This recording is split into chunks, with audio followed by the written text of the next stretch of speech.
सत्य की राह पर एक ही संघर्ष होता है और वो संघर्ष है विचारों से मुक्ति। सारी ध्यान की प्रक्रियाएं, सारी योग की विधियां, सारी तपश्चर्या इसी बात की है कि कैसे हम इस छोटे से कदम को उठा पाएं, कैसे ये फासला तय हो जाए, कैसे हम विचारों के पार चले जाएं।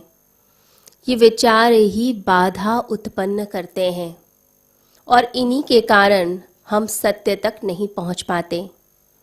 जैसे धुंध आ जाती है आसपास, सर्दियों में धुंध हो जाती है, कुछ दिखता नहीं है, बिल्कुल ऐसे ही ये जो विचार हैं ये हमारे आसपास एकत्रित हो जाते हैं और फिर कुछ आगे का समझ नहीं आता। जैसे अग्नि के आगे धुआं आ जाए तो अग्नि प्रकट नहीं होती, दिखती ही नहीं है, छुप जाती है। तो ये जो धुआं है ये अग्नि को छुपा लेता है। ऐसे ही हमारे भीतर की जो ज्योति है उसके आसपास जो आवरण है, जो धुआं है, वो विचारों का है।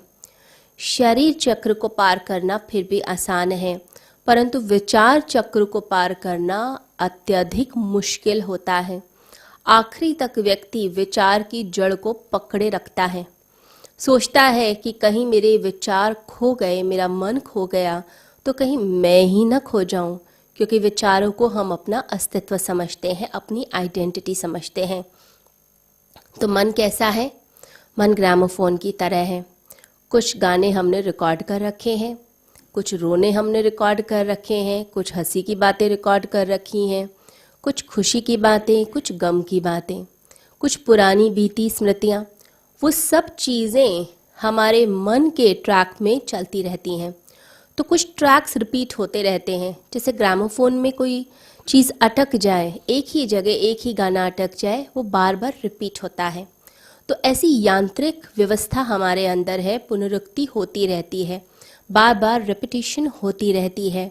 और कोई नया गाना हम नहीं गाते, वही पुरानी बातें, किसी ने मुझे ऐसा कहा था, किसी ने ऐसा बोल दिया था, मुझे बहुत हर्ट हुआ, मुझे बहुत दुख हुआ, वही बातें हम घुमाते रहते हैं।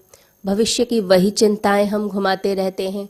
तो मन तो कुछ नया करता ही नहीं, हम नई प्रॉब्लम्स भी नहीं लाते हैं, वही पुराने पाप रिपीट होते रहते हैं, पुरानी समस्याएं रिपीट होती हैं। जैसे कंप्यूटर में कोई चीज़ फिट कर दी जाए, कोई प्रोग्रामिंग फिट कर दी जाए, अब वही ऑटोमेटिक प्रोसेस चलता है, ऑटोमेशन पे चलने लग जाता है।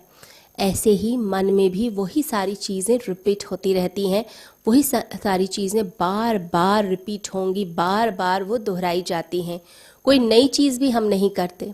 तो मन सारे जितने अनुभव हैं, जितनी स्मृतियां हैं, वो उसका एक कलेक्शन है। परंतु जो जीवन है वो कोई स्मृति का संग्रह नहीं है, कोई अतीत की बातें नहीं है। जीवन हमेशा वर्तमान में होता है। इससे मन और जीवन का मिलन कभी हो नहीं पाता। वर्तमान क्षण में जीना, यही ध्यान की सिद्धि है। अगर आप इसमें सिद्ध हो जाएं कि वर्तमान में जीने लगे, तो मन के पार जाने के लिए बहुत सारी विधियां बहुत सारे लोगों ने बनाई। योग ने अलग बनाई, ध्यान में अलग बनी है, अलग अलग तपस्या बनी है। ऐसे ही जैन गुरुओं ने भी अलग एक पद्धति निकाली कि कैसे विचार के चक्र के पार एक साधक चला जाए। लोग वर्षों तपस्या करते हैं, फिर भी विचारों से मुक्ति नहीं होती। तो उन्होंने क्या किया? उन्होंने बड़ी अजीब सी एक विधि ली। उसमें उन्होंने अपने पास एक छोटा सा डंडा रखा। अब उस डंडे को वह साधक के सर के ऊपर, उसकी खोपड़ी पे मारते थे। अब वो इस तरह से शॉक देते थे, इस तरह से झटका देते थे, मारते थे कि तुरंत विचार समाप्त होते थे।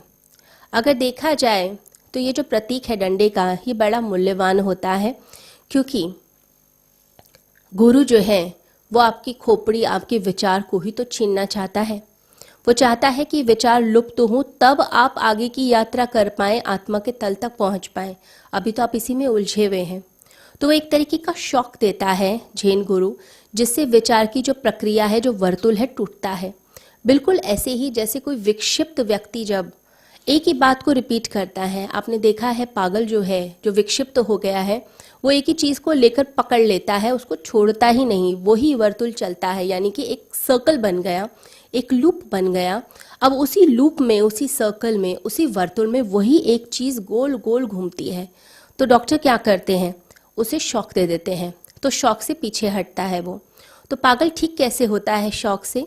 जब शॉक दिया जाता है तो जो विचार का वर्तुल है वो एकदम झटके से टूटता है, सब कुछ कैओटिक होता है, अस्त व्यस्त होता है। जब वो अस्त व्यस्त हो जाता है फिर मन पुनः स्वस्थ हो जाता है, फिर नई चीज़ शुरू हो जाती है।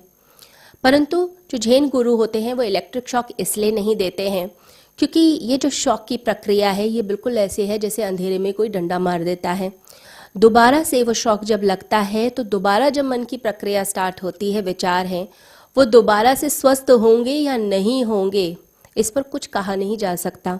साथ ही साथ मन कमज़ोर होने लगता है और हमारे जितने स्नायु तंत्र हैं वो सभी के सभी उनके अंदर का लचीलापन समाप्त होता है।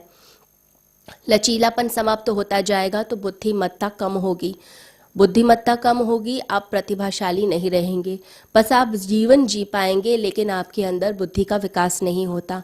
तो वो क्या करते हैं, छोटा सा डंडा लेकर जब व्यक्ति विचार के बिल्कुल किनारे तक पहुंचता है, यानी कि शरीर चक्र को पार करके जब विचार चक्र के बिल्कुल किनारे तक, कगार तक पहुंचता है, तब वो उनको आभास होता है और हल्का सा वो जब टच करते हैं डंडे को सर के ऊपर तो उस समय एक झटके से व्यक्ति हजारों मील की जो दूरी है वो पार कर जाता है, छलांग लग जाती है शून्य के अंदर।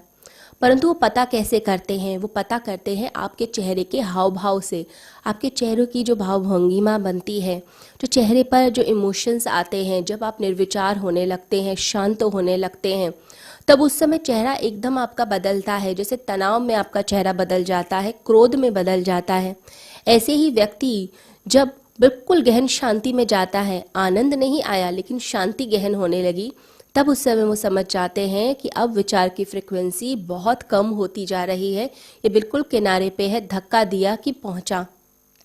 तो हजारों मील घसीटना नहीं पड़ता, सिर्फ एक धक्का लगता है। लेकिन अगर कोई व्यक्ति अभी किनारे पे नहीं पहुंचा और फिर उसके साथ ये प्रक्रिया दोहराई गई तो फिर दोबारा से विचार शुरू हो जाएंगे। इसलिए गुरु बड़े ध्यान से इस प्रयोग को करते हैं और शिष्य हजारों हजारों वर्ष जो है, जैसे कोई व्यक्ति तपस्या करता है, अपनी पूरी जिंदगी लगाता है, वेट करते हैं।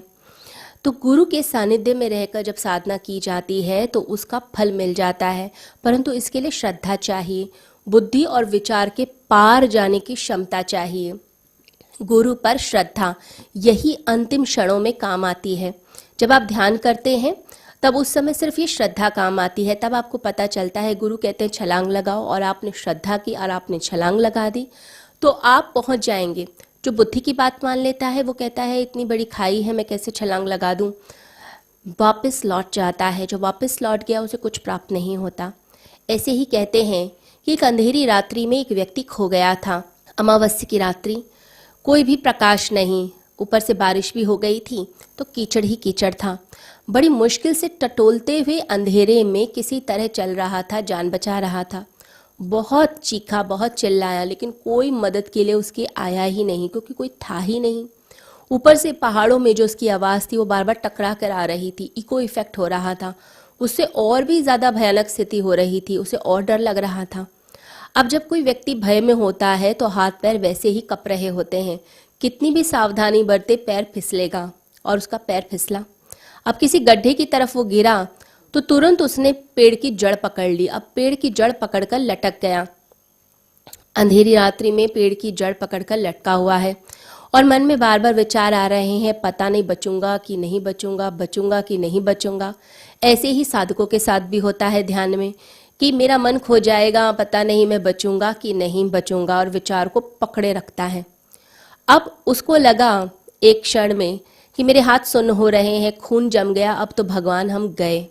जैसे ही वो जड़ छूटी और वो नीचे गिरा तो उसके रोने की आवाज़ नहीं आई। कोई खाई में गिरता है तो बड़ी ज़ोर से रोने की, चिल्लाने की आवाज़ आती है, लेकिन उसकी बहुत ज़ोर से हंसी की आवाज़ आई। अब वो हंसी की आवाज़ सारी पहाड़ी में गूंज गई। अब वो क्यों हंसा? वो इसलिए हंसा कि जैसे ही वो जड़ छूटी वो किसी खाई में नहीं गिरा था, नीचे सपाट ज़मीन थी, कुछ ही कदम के फासले में। तो जो व्यक्ति छोड़ देता है अपने आप को, परमात्मा की राह में वो पाता है कि नीचे कोई खाई नहीं है, नीचे अमृत है। तो ध्यान में जब साधक जाते हैं तो ऐसा लगता है अस्तित्व एक अनंत खाई है और विचार की जड़ नहीं छोड़ते। जब तक आपने वो जड़ पकड़ी थी तब तक तो बल्कि नर्क था, आपको पीड़ा थी, मृत्यु का भय था, लेकिन जैसे ही छोड़ा उसके बाद अमृत की उपलब्धि होती है। यहीं पर श्रद्धा काम करती है। गुरु कहते हैं तू छोड़ तो सही विचार को, मैं नीचे खड़ा हूँ संभालने के लिए, तू एक बार छलांग तो लगा। अगर आप बुद्धि वाले ज़्यादा हैं और बुद्धि की बात मानते हैं तो कोई घटना नहीं घटित होगी, लेकिन अगर आप श्रद्धा वाले हैं, प्रेम ज़्यादा है, प्रेम बुद्धि पर हावी हो जाता है तो छलांग लग जाती है। और जैसे ही छलांग लग जाती है आपके भीतर शांति, आपके भीतर आनंद, आपके भीतर जो आप पाना चाहते हैं, जो मुक्ति चाहते हैं, वो मुक्ति उपलब्ध हो जाती है। तो इस विचार के पार जाना अगर हम सीख गए, इस बुद्धि के तल के पार जाना अगर हम सीख गए, अगर हमने अपनी श्रद्धा को गहरा कर लिया, तभी समझ लीजिए हमारे जीवन में मुक्ति आ सकती है, मोक्ष आ सकता है। इसलिए अपने गुरु के प्रति श्रद्धा बनाए रखें और जिन बातों को आपने पकड़ रखा है, अनर्गल बातों को, उनको सबको छोड़कर परमात्मा की राह पर चल पड़ें और अपने गुरु पर विश्वास रखते हुए एक बार इस अस्तित्व में छलांग लगाकर देखें। फिर जिंदगी में आनंद ही आनंद है, शांति ही शांति है। सभी को हरिओम।